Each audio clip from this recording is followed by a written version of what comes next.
Hello, my name is Randy Melllinger. I live in Hemet, California. In about a month I turned 68, and I have a little story to tell you.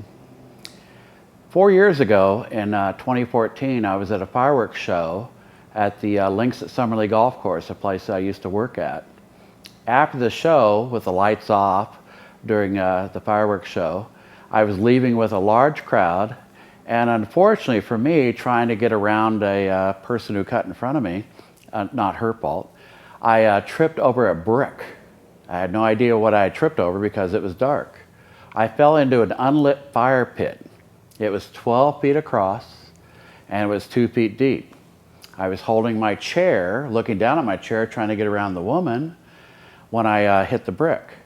I fell into it, propelled myself trying to catch my balance when I hit the bottom, and put my face into a flagstone wall.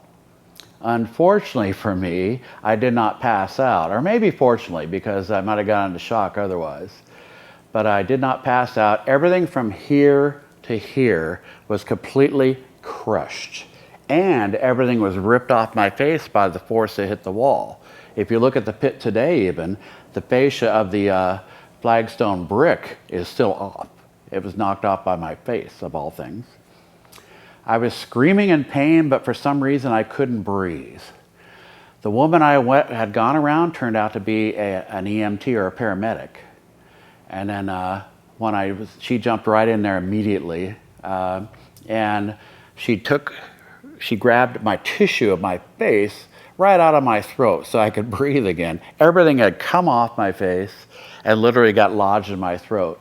I was still screaming kind of dramatically, and eventually I toned down, and they held me still, worrying about possible paralysis. About 45 minutes after the first 911 call, and there were tons of 911 calls because there were so many people there, when they put the lights on eventually, you could see the damage, and it was pretty traumatic for those people even, I was told later. They came 45 minutes later, and it was not their fault. It was a very difficult traffic day, being July 4th, and got me onto a gurney and sedated me. Next thing I know, I'm waking up kind of. My eyes were swollen shut. I'm kind of waking up at the Moreno Valley Riverside County Medical Center, which I understand now is a UCR medical center. I was flown from Inland Valley to Moreno Valley by an airlift. And it was, I heard my son's voice, my brother's voice, and my sister-in-law's voice. And it was really good to know that. And I couldn't really talk because apparently I had a tube down my throat. I was trying to stay alive. I was still in very critical condition. And I just put my thumbs up, just to give him, to tell him I was there. And my son was pleased to see that before he returned to Henderson, Nevada, where he lived. And I was in critical condition for 8 more days, unstable. They don't let you sleep when you're unstable in critical care because they want to keep you awake so you don't pass away. And then eventually, once I got 8 days later, I got my condition was stable. I was in an 8-hour surgery for 3 surgeons, skillful surgeons from Loma Linda and UC Riverside. And then 4 days later, still in intensive care, I was discharged because they want you to get out of the hospital because of that MRSA virus. They're bacteria that can eat your flesh, so I was happy to get out myself. The recovery was difficult for the next couple months rather. I was on a cane, couldn't drive, still had some dizziness obviously from the concussion, but it was really miraculous that I survived. I tried to get back into my regimen of hiking and lifting weights and such, but that was too difficult for the inflammation I had in my face. I now have titanium cheekbones.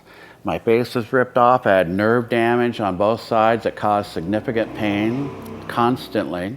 I had no feeling in my nose, no feeling in my upper lip, no feeling in my upper jaw. I had a jaw surgery, a pretty major jaw surgery, a year later after the fall, and still really didn't feel much from the recovery after that. I have like 40-something screws in my jaw and around my eye sockets to this point. So it's quite a story. It was amazing I did survive.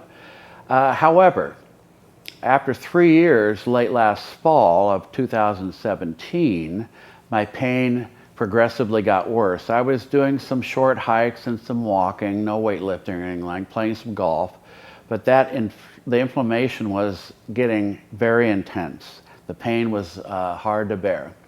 I saw a Facebook post from Terry Rongberg, and I came all the way down from Hemet to Temecula to attend a hosted, they had dinner and such, and explained what he's doing. I had done some research on it, and I realized that this might help me.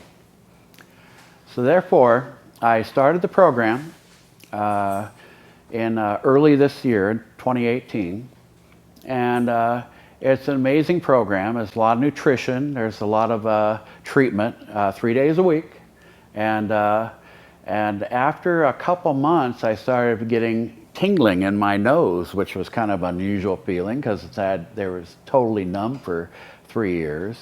And then my upper lip and upper jaw, they were starting to get some feeling back.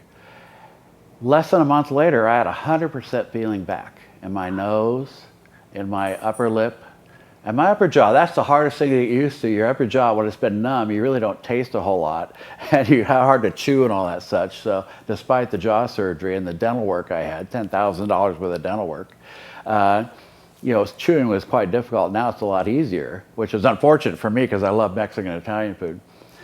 That aside, I still continue with the program, and we'll continue this program for probably forever.